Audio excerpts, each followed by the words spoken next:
Hey guys, Mike Hoanzl here. I'm going to show you a song from the new movie A Star is Born with Bradley Cooper and Lady Gaga. This is the opening song in the film called Black Eyes. Pretty rockin' tune, pretty cool. Fun to play. Sounds simple, not the easiest, not the hardest. Depends on how long you've been playing. But some of you might catch on really quick, some of you might learn something new. So I figured we'd check this out and you could try it out for yourselves.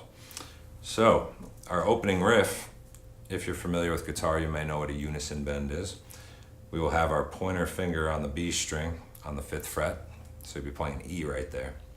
Then you'll have your other 2 fingers, I like to use instead of just one, on the G on the 7th fret. And you're going to bend that while hitting the B string below it, creating vibrato on the top and keeping the other note secure. There's my volume. And we'll get that cool tone we hear in the intro of the song right there.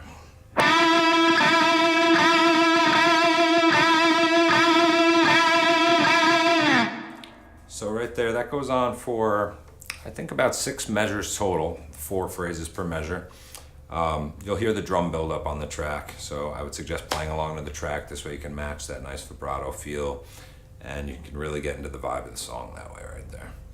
So again, if you're new to this, make sure you use the 2 fingers for security on those notes. Get a nice solid bend that way.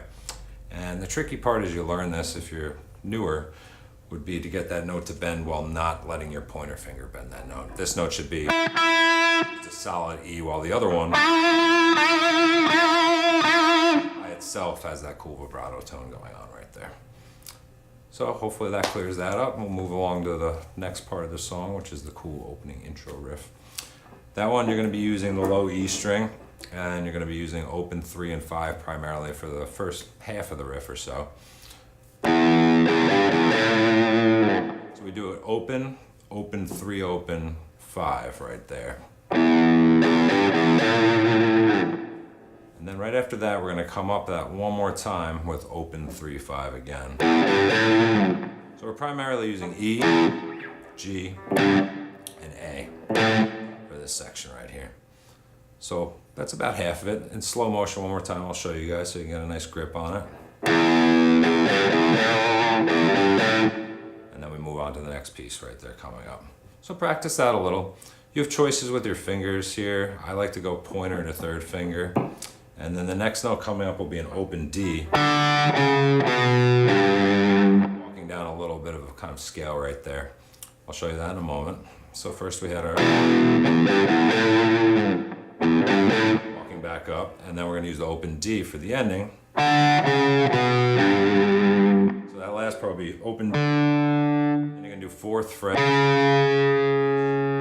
A string, and that 3rd fret on the low E again. So I'll play it slow a couple times, then I'll play it full speed so you get a nice view of how that's going to come out.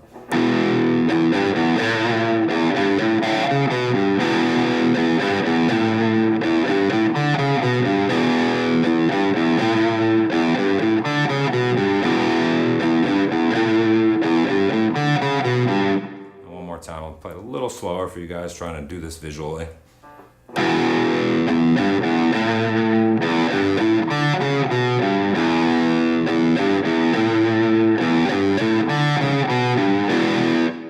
right there, not too hard, but it still comes at you pretty quick. You got to get your fingers moving a little bit as you go through this. And we're spreading out across the fretboard a little bit. So take it slow. If you need to go half and half like I demonstrated as I showed you guys how to play this. If you decide to change any finger work, that's up to you. I primarily like to use the 3rd finger at the end on the top there, so I can get that vibrato on the A. And then I hop back and walk down with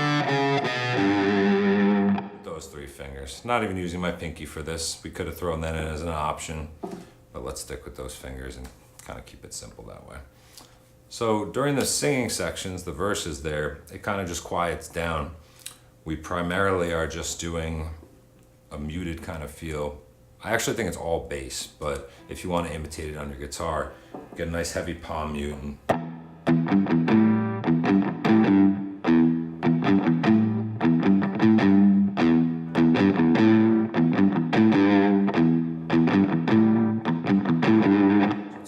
same as that opening section there. The first half is the same without the palm mute. It sounds a little louder, of course. And then the second piece, we do open, 3, open, and a quick 5 to 3. So when we put that together, we can kind of imitate the bass if we're playing to the track by ourselves or playing the song by ourselves. Especially if you're the type that wants to sing, maybe you can just do it on your own without a full band, of course.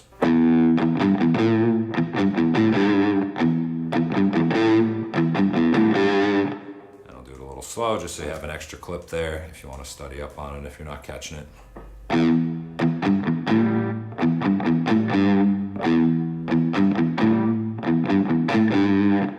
you're going to do about 4 patterns of that.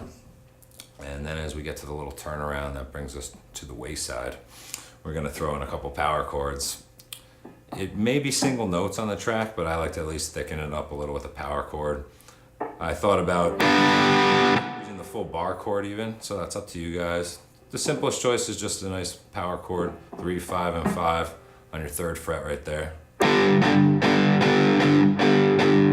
gonna move to your 2nd fret for 4 strums, and then move to your 1st fret for 1 staccato strum with the rest there, where he throws that line at you, and then you come back in. The main riff again right there. It sounds a little fuller with the bar chord. I kind of like it, so you could do it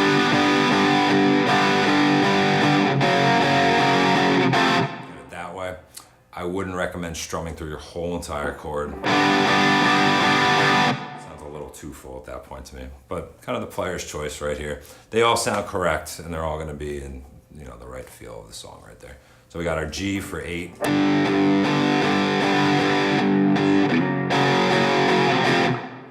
At the end right there. Then we do our quick riff twice. On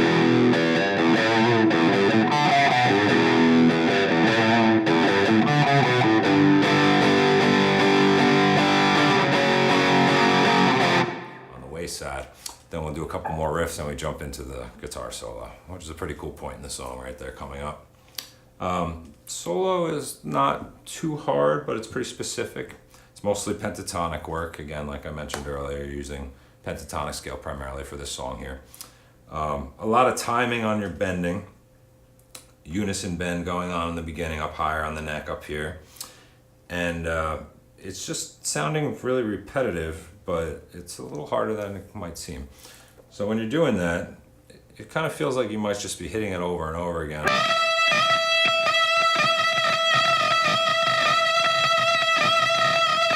There's a little more to it. He kind of catches the G above that. I'm going to do that with volume. So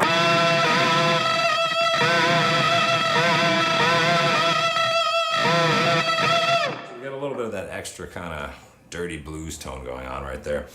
And he's going to do the same thing when we reach the next point where we go to the high E. He's going to kind of catch that B string above it as he bends the notes. So both of those parts, you're going to try to position your finger as you bend it to kind of get under that other string there. You're going to get that little almost accidental note on top of there that we hear in some people's music and in some cases with blues, of course.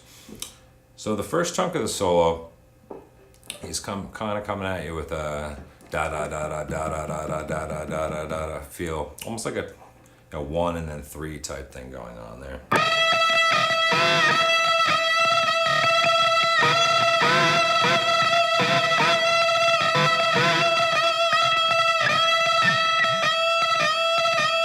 And then at the end we have that little change up before we switch to the next piece coming up. So as you do that, just to clear up what we're doing here, if you're not familiar with these unison bends and things, you're going to be on 15 with your 2 fingers, kind of like we did earlier over here, same kind of idea, unison bend, but you'll be on 15 on your B, your pointer will be on your 12th fret on your E string right there.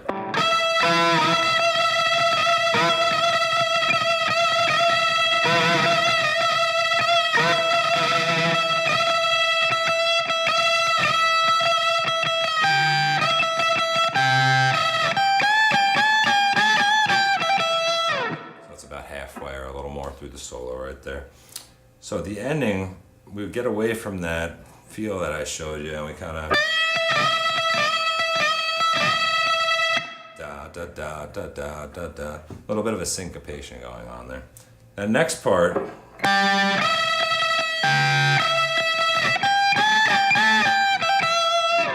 You're gonna throw your pinky on 15 underneath the bend as you hit that. So. I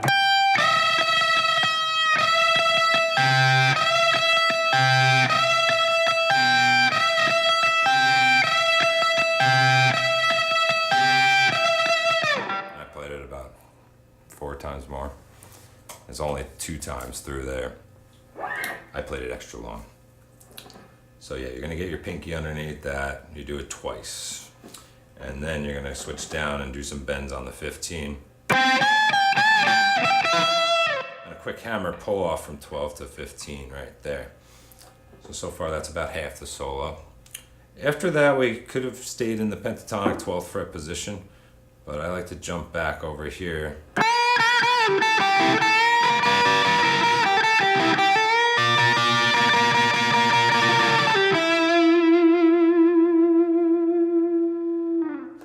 I just played the rest of the solo, so I'll explain a little bit about what we do there. We're using a bending technique on the B, on 10, and then staying in our scale pattern over here, we're going to be using the 8 behind it, and then the 9 on the G. That note coming up that you saw is my pinky going onto the 10, and then again we're doing something kind of like we did up here before.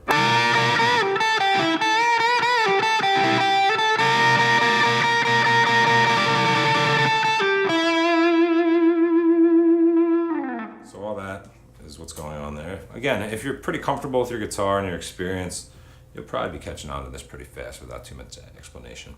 If you need a little more, that's why I'm going into detail, of course. So hopefully you have that first part okay. We'll go over here and we'll do this last piece a little slower, just so we get the idea of what's going on there.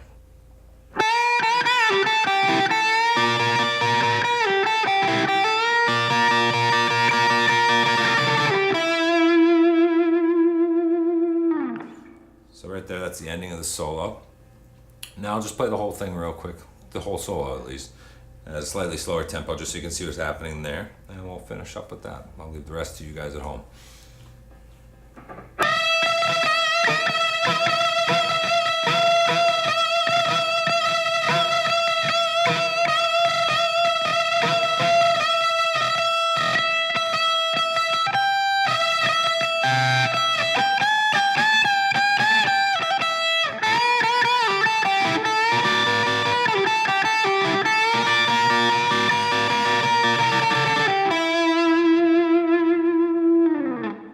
Last thing to mention about that last piece of the solo, you're going to kind of do that bend there, and as you finish it, let that bend descend, get that cool kind of tone that we hear in the solo. So I'll leave you guys to it. I think you can finish it up yourselves.